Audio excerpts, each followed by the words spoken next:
The EU is falling apart into three elements: France and Germany, the rest of the Eurozone, and then the non-Eurozone, centered around a special position of the United Kingdom. And the special position of the United Kingdom needs looking at. Merkel and Sarkozy have done a deal with Cameron. Everybody knows that, and it has to be said openly. According to the deal, there needs to be a treaty change for the Stability Pact. Cameron says yes, okay, although the House of Commons doesn't want it, but in return Cameron gets the budget he wants. And Sarkozy and Merkel have agreed. That's the reality of Europe. That's not only nothing to do with the community spirit, it's actually tearing the European Union apart. In the long run, it will tear the European Union apart. And there are those who want that. They applaud. Oh, there they are, over there. Wer nicht will, dass dies If you don't want those people over there to call the shots in Europe in the future, then you have to take Europe in another direction. I'll try to continue as best I can, despite the interruptions, as Mr. Schechter can participate. Yes, I won't be long, Mr. President. Please, I don't have very much speaking time, but I just have one more point to make. Ja. Yeah. Wiederhol das mal, was I don't know if people heard that. A nation, an empire, a Führer. That's what that man over there said. Ein Volk, ein Reich, ein Führer were his exact words. President, well, time is over. Please finish your last remarks. Last remarks. Herr Präsident. Yeah. Yeah. Herr Präsident. Mr. President, I won't be long. When a man like that traipses through this chamber chanting Ein Volk, ein Reich, ein Führer, there were people in Germany who said that, and I fight that spirit in everything I do, but I'm not sure he does. President, I cannot accept what you have just said, sir. We are in a democracy. This is a democratic era, and I would ask you to apologise. I would ask you to make an official apology. Otherwise, we are going to lodge a complaint. You know, there are people who have said less than that, and I'm sorry, this is not acceptable. Thank you. Non. C'est tout juste. You know, I'm always surprised you didn't add and will add concentration camps to the equation. Settle the problem that way. Dear colleagues, we must go ahead. I will moment. I will take it into account. I will take it into account. I will read you. I will take it into account.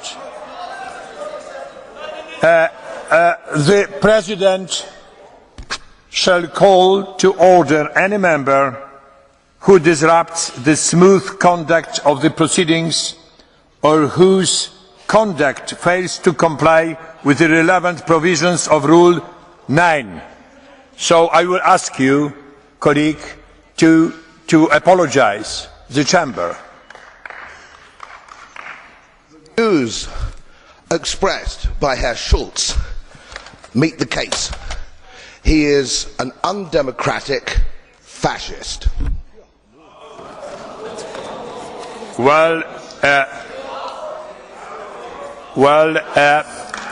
Colleagues, we expected something quite different because we wouldn't like our discussion to be disturbed in such a way.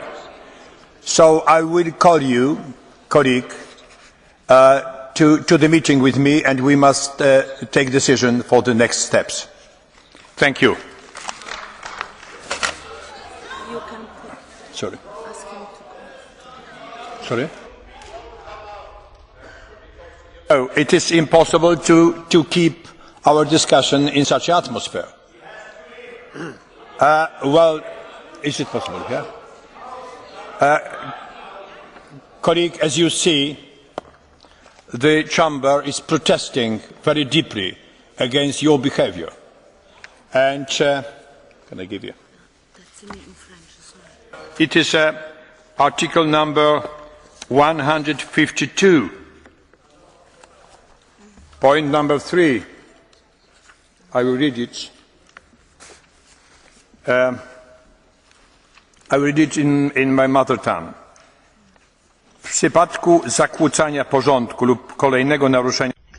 In the case of business being disrupted by a member, the member can be deprived of the floor and removed from the chamber. Should the disturbance continue, if a further offence is committed, the offender may be denied the right to speak and be excluded from the chamber. The Secretary-General shall without delay see to it that disciplinary measures are carried out with the assistance of the ushers and, if necessary, of Parliament's security service. As you know, most of the members in the chamber cannot accept your behaviour. I would therefore ask you to leave the chamber at this point.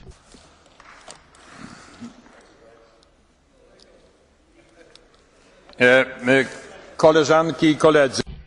Colleagues, ladies and gentlemen. You can discuss and you can express your opinion, but not to disturb each other.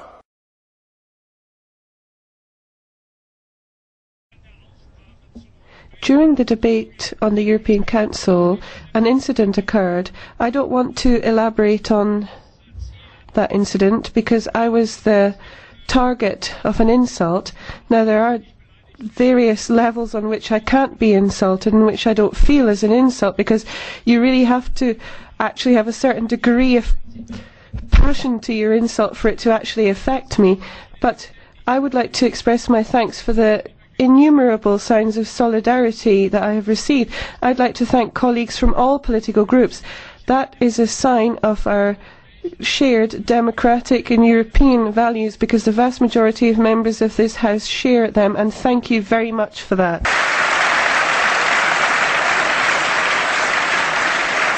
The incident referred to was a protest by Mr. Bloom in which he made wartime allusions of Mr. Schulz. And the President said this was unacceptable and invited Mr. Bloom to apologise. Mr. Bloom did not apologise then, and I call on him now to do so. And if he does not do so, he must leave the chamber. Mr. Bloom.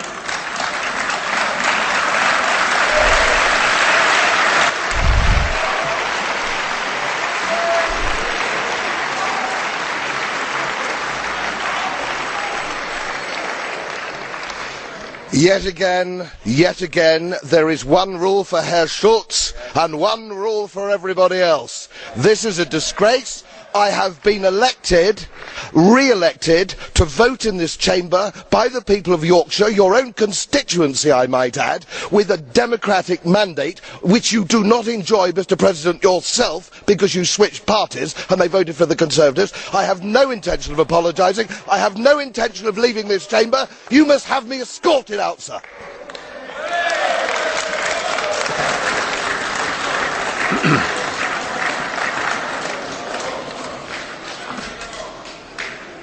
First of all, Mr. Bloom, I was expelled by the Conservative Party for making a stand on a point of principle closely related to the issues you raised this morning.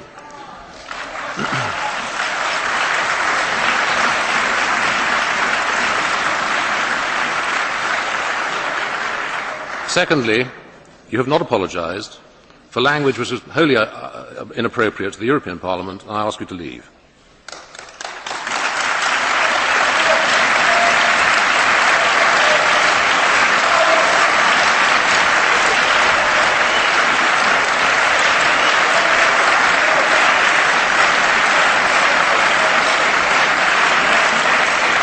Mr. Bloom, no, I'm not taking any points of order on this. No. If I have a proposal to make. I can ask the security services to remove Mr. Bloom, but I intend to put it to the vote. Is it the wish of the House that Mr. Bloom should leave? Those in favour, please raise your hands.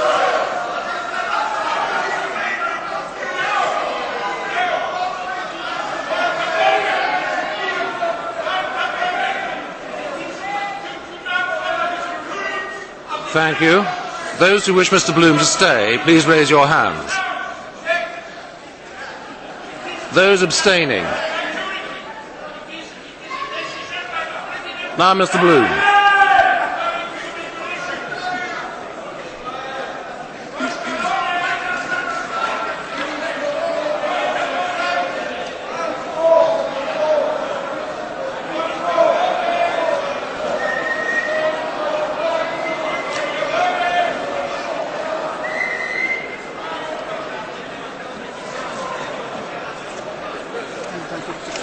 I will accept one statement from Mr. Farage, the group leader of this group. Mr. President, the reason for the anger and the noise is because we're not actually applying the rules of this place evenly. Mr. Schulz has repeatedly thrown insults, not just at me, but at many members of this House. He said that the Eurosceptics, the no voters, opened the door to fascism. We've had Danny Cohn-Bendit calling us mentally ill. Can we, Mr. President, if the rules are that something is deemed to be an insult, a member is asked to leave, that's fair enough. But the anger, and I share that anger, is these rules are not applied evenly. Mr. Schulz regularly calls other people fascists, and when he's called one, the member in question is asked to leave. That isn't right. That isn't fair.